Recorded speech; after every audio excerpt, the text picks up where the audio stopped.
My grandmother never owned a can of wasp spray in her life, not because wasps were not a problem.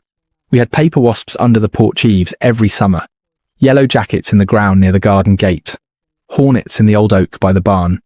We had all of them, but my grandmother had something the pest control companies do not sell. She had a system, a set of methods passed down from her own mother, refined over decades of living close to the land, tested every summer on a working farm where you cannot afford to have your family or your animals getting stung, and you cannot afford to be spraying chemicals near your vegetables and your bees and your chickens either. My name is Hope Yoder. I have lived on this property my entire life. I have raised children and grandchildren here. I have kept bees, tended a garden, and managed every pest problem that comes with rural life without a single pest control contract. What I'm about to share with you is the wasp and hornet management system my family has used for generations. It costs almost nothing. It works better than spray in most situations. And the part that will surprise you most is that one of the most effective tools in the entire system is something sitting in your recycling bin right now. Before I show you the methods, I want to explain something about wasps that most people do not know, because once you understand it, the whole approach makes sense. Wasps are not random. They are not aggressive for no reason. They are territorial and they are resource-driven. Every wasp nest you see represents a colony that has chosen that location based on three things: shelter from rain, proximity to food, and the absence of competition. That last point is the one my grandmother understood that most people miss entirely. Wasps are extremely sensitive to the presence of competing colonies. A paper wasp that sees what looks like an established nest nearby will not build her own nest in the same area. She will move on and find somewhere else. This is the foundation of the first method, and it costs you exactly nothing to implement. The false nest. Take a brown paper bag. Any size will work, but a standard lunch bag or grocery bag is ideal. Crumple it slightly so it has some texture and dimension. Stuff it loosely with newspaper or plastic bags to give it some body. Twist the top closed and tie it off. Hang it anywhere you do not want paper wasps to build. Under your porch eaves, in the corner of your garage, under your deck, near your garden shed door. From a distance, and wasps assess from a distance, this looks enough like an occupied paper wasp nest that most queens scouting for a building site in the spring will pass right by. My grandmother hung these every April before the first queens emerged from hibernation. She had them under every eave of the house, in the barn, along the fence line near the garden. In 40 years on this property, I have never had a paper wasp nest built anywhere near one of these decoys. The pest control companies do not tell you about this method. There is nothing to sell you. A paper bag costs nothing. The method works before the problem even starts, which means you never need the spray at all. Now let me tell you about the method on this thumbnail, the one that looks strangest and works best for the wasps that are already established. Yellow jackets are different from paper wasps. They are ground nesters or wall cavity nesters. They are more aggressive when their colony is disturbed, and they are food motivated in a way that makes them very predictable and very easy to trap in large numbers. In late summer, when yellow jacket colonies are at their largest and they shift from protein-seeking to sugar-seeking behavior, a simple sugar trap catches hundreds of them per day. My grandmother used whatever sweet liquid she had. Fruit juice, overripe fruit mashed with water. And yes, cola. Any cola works. She used what she had.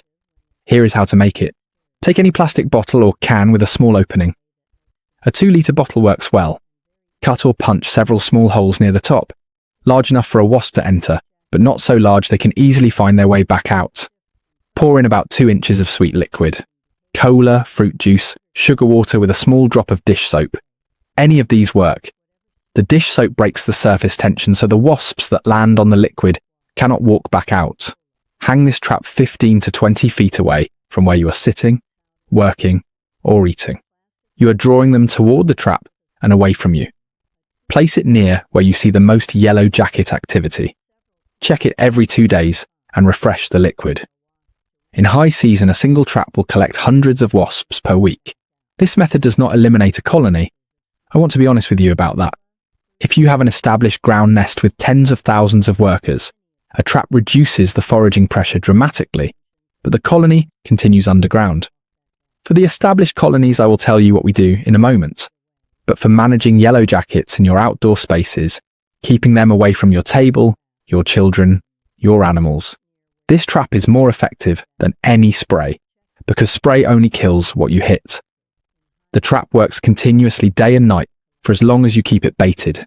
Now for the established nests. My grandmother had a rule about wasp nests that I have followed my entire life. Never disturb a nest in daylight. Never disturb a nest when the temperature is above 60 degrees. And never disturb a nest without knowing where every person and animal in the area is located. Wasps are slow and sluggish in the cold. A nest that is furiously defended at 2 in the afternoon is nearly dormant at 5 in the morning when the temperature is in the 50s. This is when my family dealt with established nests that were in problematic locations. For ground nests, the method is straightforward. Wait for a cold night or an early morning when the temperature has dropped. Approach slowly and without a light source pointed at the nest opening. Pour boiling water directly into the entrance. Not warm water. Boiling. The heat penetrates down through the chambers and kills the colony quickly. You may need to repeat this on the following morning, if the colony was large. This method has worked for my family for generations and requires nothing more than a kettle and patience. For aerial nests, paper wasp nests under eaves or in protected corners, wait for the same cold morning conditions. Cover the nest completely with a cloth bag, a thick plastic bag, or several layers of newspaper. Seal the opening around the attachment point so the wasps cannot escape. Then remove the attachment, bag and all, and submerge it in a bucket of water or place the sealed bag in your freezer. Overnight, the colony does not survive. Now there is one more thing I want to share before we talk about the spray, and it comes directly from my garden practice. Every summer I plant a border of peppermint and chamomile along the fence line closest to where we eat outside. Wasps and hornets avoid strong aromatic plants. They do not nest near them, and they do not forage heavily around them. My grandmother knew this and planted accordingly. The peppermint also has a dozen uses in the kitchen and in the medicine chest. The chamomile goes into the tea my family has drunk before bed, for as long as anyone can remember. Nothing on that fence line is growing just for the wasps. Everything earns its place 2 or 3 times over. That is how a working farm thinks about every inch of ground and every plant that goes into it. Nothing wasted. Everything purposeful. I want to tell you something now about the spray cans, because I know most of you watching have used them, and some of you reach for them immediately when you see a wasp. I'm not going to tell you that they never work, because they do. What I want to tell you is what they do not tell you on the label. The pyrethroid chemicals in most wasp sprays do not distinguish between wasps and other insects. They kill on contact and they persist in the environment for days to weeks. Every beneficial insect that passes through the treated area in that window is at risk. Ground beetles that eat garden pests, parasitic wasps, which are different from yellow jackets, and paper wasps, and which provide genuine pest control in your garden. And bees, the same chemicals marketed to kill wasps near your house, are the same chemicals that have contributed to pollinator decline across this country. I'm not telling you never to use them.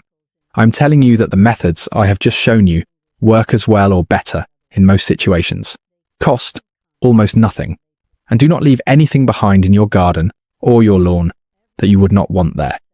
There is a larger pattern here that I think about often. My grandmother managed this entire farm without a monthly contract, with a company that shows up with a truck full of chemicals. She managed it with knowledge, the kind of knowledge that gets passed down at kitchen tables and in garden rows and in the early morning hours when the work is already underway.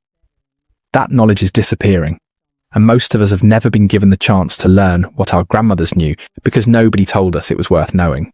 That is why I put everything I know into writing. The pest methods, the planting calendar that tells you exactly what to do in your garden every single month of the year, the healing plant guide with every remedy my family has used for generations, including the calendula salve that has been on our kitchen shelf since before I was born, and the chamomile preparation my grandmother made for sleep that she never once bought from a store.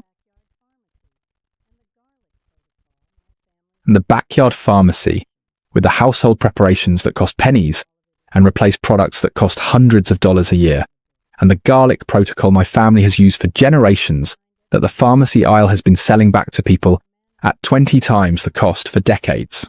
All of it is documented, all of it is tested, and all of it is in the books. The link is in the description, or you can find everything on our channel. The wasps are manageable. The knowledge is still here, and now some of it belongs to you. Try the paper bag this April, before the queens emerge. Put out a cola trap this weekend, and tell me in the comments how many you catch in the first 3 days. I read every single comment, and I answer as many as I can. Next video, I'm going to show you what my grandmother put along the garden fence line every spring that kept every crawling pest out of her vegetables for an entire season. One ingredient, available at any hardware store, costs less than $2. The garden centres have never stocked it because there is no margin in something that cheap and that effective. I will see you there.